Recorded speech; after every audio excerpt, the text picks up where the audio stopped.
I'm Dr. Sarita. Eat like it's 1940.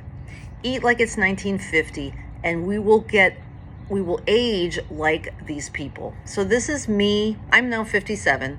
This is me at age 7. This is my great-grandmother at age 77, and this is my grandmother at age 57. There were steps behind them. They went up and down these steps. No handicap placard. No one was getting diabetes. No one was having joint replacements. If you go back in your family photo albums, you'll see these same things. This is me, in 1968. My great-grandparents are in their late 60s, and they look great. And how did they eat? Well, in 1940, you ate high fat, you ate low carb, the carbs were not processed, you didn't snack. If you went in the pool, you got to wait an hour before you go in the pool, right? I remember they would have this fear that, you shouldn't, if you ate, you need to wait an hour before you go swimming, because the food they were digesting was real food. It took longer to digest. And there was some wisdom in that. By the time my kids are young, there's freaking, snacks all over the pool. They can barely get away from the food to swim. And this is crazy. And now we're doing gastric bypasses on 10-year-old children. Something's really wrong. And again, I'm a doctor, I'm an MD, I'm an MPH, I'm board certified in family medicine and addiction medicine. But were these degrees or degrees? Because I was going to die sooner, get diabetes in my late 40s, early 50s, had prediabetes for years, untreated, because of my education. And this is my mother's law school graduation pictures. So she's a lawyer. She was a very brilliant woman, but she had no time to cook. She would have burned the house down. Same with me. I would have burned the house down. What did I do? I was eating convenience foods because that's what I grew up on, and I didn't see that there was any stigma on this. So now I think of things through the lens of hey, if it's all genetic, and that's what they were telling me. Well, of course you're getting diabetes and you're getting overweight and you're having back pain and hip pain, you're getting fat and sick because you're menopausal. But wait a minute, when they were menopausal, they didn't gain weight. And I'm related to these people. These are the same genes. So this is a gaslight. Our genes are awesome. Yes, I have the tendency to get diabetes. Yes, I do. But if I can change my environment, I don't have to get it.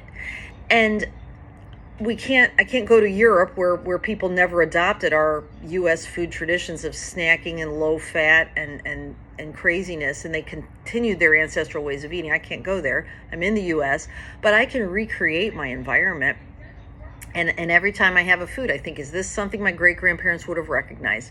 Is this something with ingredients I can pronounce? How is it going to affect my blood sugar level? This is another thing they used to say too. Oh, Aunt so-and-so is getting diabetes. She's eating too many cakes and pies. And I'd hear that as a child, and it was kind of judgmental. But they knew it was about the cakes and pies and crap food. They're eating too much pastry, And then when I got to med school, they were like, oh, it's genetic. It's just calories in, calories out. And some people get diabetes. It's just calories in, calories out. A calories of cookies is the same as the calories of salmon. A calories of, cake is the same as the calories of pot roast. That is completely ridiculous. And it's a gaslight. It's a gaslight because you just look through old cookbooks, look through old photographs, and then go, okay, it's got to work the other way. If it's all genetic and I have these people's genes, why do I look like this? Why do I feel so much worse?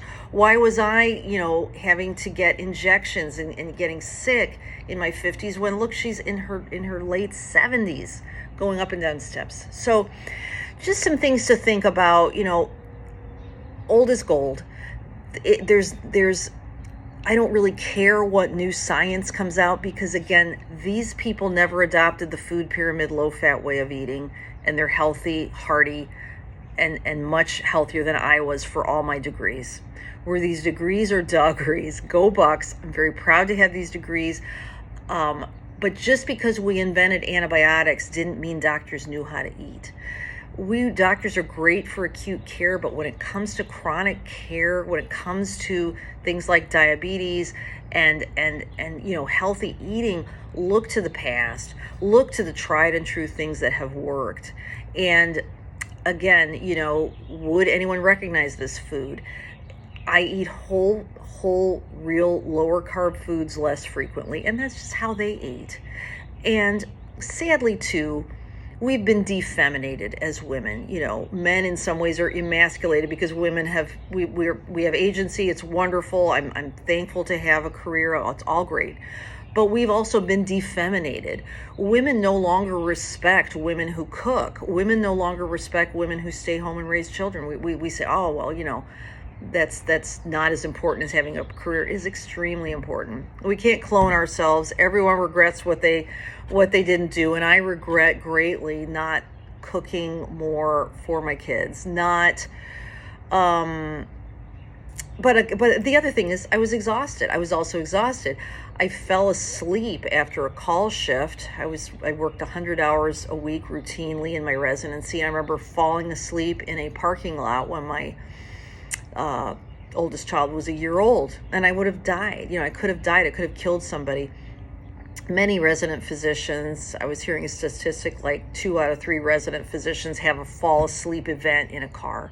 Many young parents, they're barely able to keep it together. So enter Chef Boyardee, enter Tombstone Pizza, enter fast food, enter all these fun time friends. And there's nothing wrong with these pizzas and Chef Boyardees. There's nothing wrong with them as fun time friends. But when they become the staple of your diet, there's a cost. And the cost was going to be years of my life. So take what resonates with you and leave the rest. Thank you for listening to my rant. I'm Dr. Sarita. Question everything behind weight loss. There is hope. It just didn't lay in the eat more fruits and vegetables, calorie deficit world that I was brought up in. And I'm going back to 1940. I'm trying to go back to a time when people ate real food less frequently and were healthier. Well, I hope to see you in the next video. Have a great one.